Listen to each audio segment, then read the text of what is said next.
ဒီနေ့သတင်းကတော့ PBS News ပြောကြချက်ရပေါ့နော်။ကျွန်တော်ပြီးတော့ Venezuela ရဲ့နိုင်ငံရဲ့လေကြောင်းဆိုင်ရာအကုန်လုံးကိုပိတ်ဆို့လိုက်ပါပြီ။ပြီးတော့ဘယ်လေရင်မှပြန်တန်းခွင့်မရှိဘူးပေါ့နော်။တော်လာလို့လည်းမရဘူး။ဘယ်နိုင်ငံပဲပြီးတော့နောက်တစ်ခုက US ကနေပြီးတော့မှအဲ့လိုမျိုးပြောရင်ကျွန်မလေးစိတ်ထဲမှာမကောင်းဖြစ်တယ်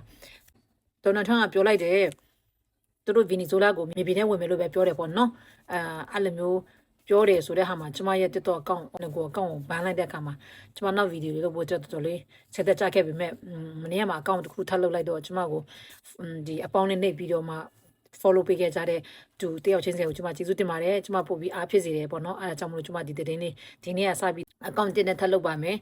အပေါင်းလေးနှိပ်ပြီးတော့အသေးလေးပေးခဲ့ကြပါအဲဒါမှကျွန်မနောက်ဗီဒီယိုတက်အားရှိပါမယ်ပေါ့ဆိုကျွန်မတော်တော်လေးစိတ်သက်ကြနေတဲ့နေ့ရက်တွေဟုတ်တယ်ပေါ့နော်ဒီသတင်းကတော့ဒီ PBS သတင်းဌာနကနေဖော်ပြနေတာကတော့ထွန်းကနေပြီးတော့မှပြောကြလိုက်တယ်ပြီးဒီ Force News ကနေလည်းဖော်ပြနေပါတယ်အဲ့ဒါပါလဲဆိုရင်လေကြောင်းလိုင်းဆိုင်ရာအကုန်လုံးပြီးလိုက်ပြီအဲ့လိုမျိုး USကနေပြီးတော့မှလေကြောင်းလိုင်းဆိုင်ရာပိတ်ဆို့တယ်ပိတ်လိုက်တဲ့နိုင်ငံဆိုတာရှားပါတယ်ဒါပေမဲ့ဟိုရင်အီရန်ဟိုရင်ပေါ့နော်နိုင်ငံတမိုင်းတွေတော့မှတော့ရှိခဲ့တယ်အီရန်တို့မြောက်ကိုရီးယားတို့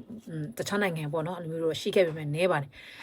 ဒါပေမဲ့ဒီVenezuela ကိုတော့အားလုံးသိတဲ့အတိုင်းပဲပြီးတော့ဒီ ABC News Fox News ပြီးတော့ကျွန်မ Unicha CNN ပြီးတော့နောက်CBS အဲ့လို news တွေနဲ့ပေါ်ပြနေတာပေါ့နော်သူတို့အနေနဲ့ Donald Trump နဲ့ဘယ်လိုပြောပြီးတော့မှ US အင်အားတွေရည်တက်အင်အားတွေစစ်တပ်အင်အားတွေဘယ်လိုတွားနေတယ်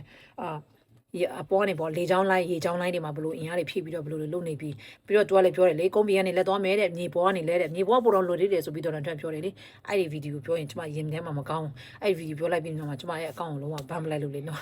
ဒါပေမဲ့လည်းကျွန်မကိုအပိတ်ချက်တဲ့အတွက်ကြောင့်ကျွန်မဆက်ပြီးတော့မှ